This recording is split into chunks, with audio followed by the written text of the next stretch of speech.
S'il y a bien un domaine sur lequel je me sens légitime de témoigner, c'est celui de la violence des femmes. Un thème qui m'anime, me tient à cœur, à corps et à cri, depuis tellement d'années, voire des siècles, à moins que ce soit depuis la nuit des temps. Peut-être me manquait-il encore une petite parcelle de moi pour oser m'exprimer publiquement sur ce sujet. Cependant, à l'heure où nous assistons collectivement à l'effondrement de l'ancien monde, jaillissent en moi une énergie et une force incroyables qui me poussent à élever ma voix au-dessus de tous les bruits de la terre pour exprimer aux femmes, mes sœurs de cœur, la puissance infinie dont nous sommes porteuses, qu'il est temps d'arrêter de retourner contre nous et contre l'humanité. En tant que femme, j'ai subi, comme des millions de femmes sur la planète, la violence des hommes. Dans l'enfance d'abord, et à l'âge adulte ensuite, j'ai été violée, autant par des inconnus que par les hommes que j'aimais le plus au monde. Je ne compte plus le nombre de fois où j'ai été maltraitée, battue, bafouée, reniée dans mon corps, dans mon cœur et dans mon âme, jusqu'à me sentir anéantie, non seulement dans mon identité de femme, mais en tant qu'être humain.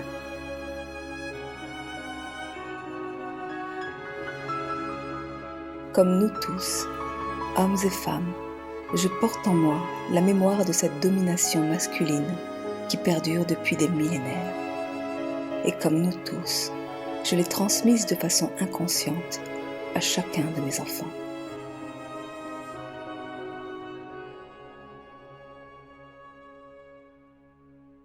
Mais aujourd'hui, je suis dans la conscience. Et c'est une toute autre histoire que j'ai envie de raconter. Car si je me suis relevée de mes épreuves, si j'ai pu guérir et ouvrir mon cœur, si je me suis élevée dans ma dignité de femme et dans ma puissance d'être humain, c'est parce que j'ai su regarder, droit dans les yeux, ma propre violence de femme et de mère.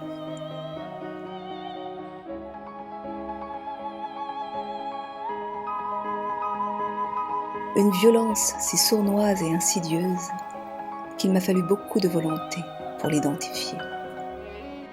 Une violence si puissante qu'il m'a fallu aussi beaucoup de courage pour accepter qu'elle existe réellement en moi.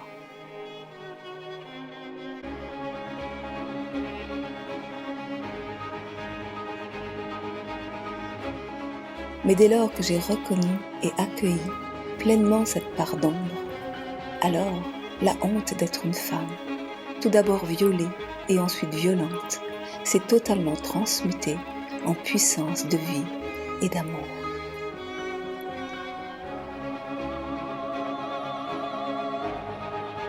Dans la tendresse infinie de la femme blessée que j'ai été, je reconnais que dans l'espoir d'être aimée malgré tout, j'ai manipulé, abusé, utilisé et asservi l'homme à ses propres dépens, mais aussi les femmes, mes enfants et moi-même.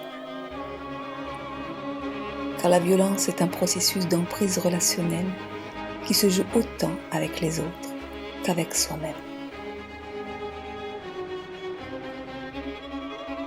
C'est la raison pour laquelle, afin de nourrir une bonne image de soi, nous sommes les premiers à nous manipuler, à nous mutiler et à nous soumettre à l'inacceptable.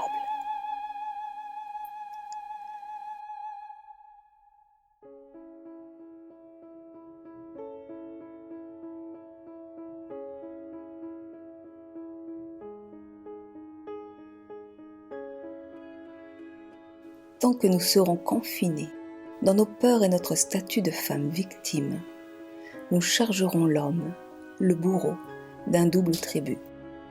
Celui d'assumer sa part de violence avec celui de prendre en charge la nôtre, que nous n'assumons pas.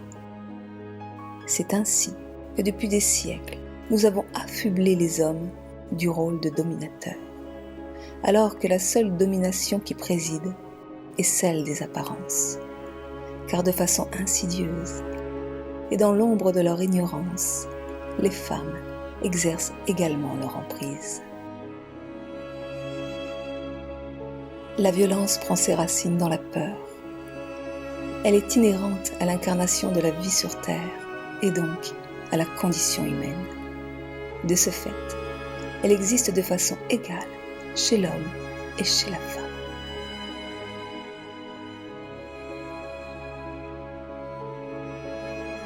Le processus d'humanisation consiste justement à apprivoiser cette violence afin de la transmuter en puissance créatrice et de l'élever sur le plan de la conscience d'amour.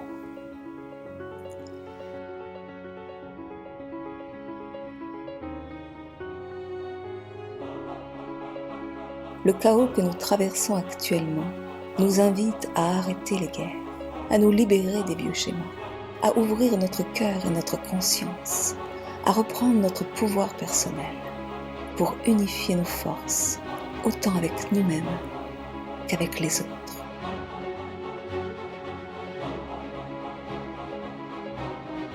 Le temps n'est plus au pardon, mais à la reconnaissance, à l'accueil et à la responsabilité. Aussi, ce n'est pas en tant que femme qui s'affirme dans sa différence avec l'homme que j'exprime ce message, mais en tant qu'être humain, animé par la source d'amour qui nous relie ensemble. Cette puissance d'amour, nous la portons tous, hommes et femmes, dans notre cœur.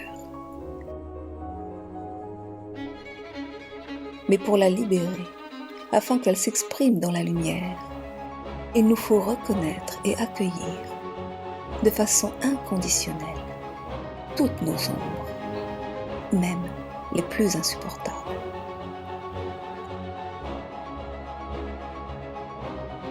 C'est parce que nous aurons plongé au plus profond de nos peurs que nous pourrons, ensemble, main dans la main et cœur à cœur, transmuter le plomb en or et enfanter l'humanité.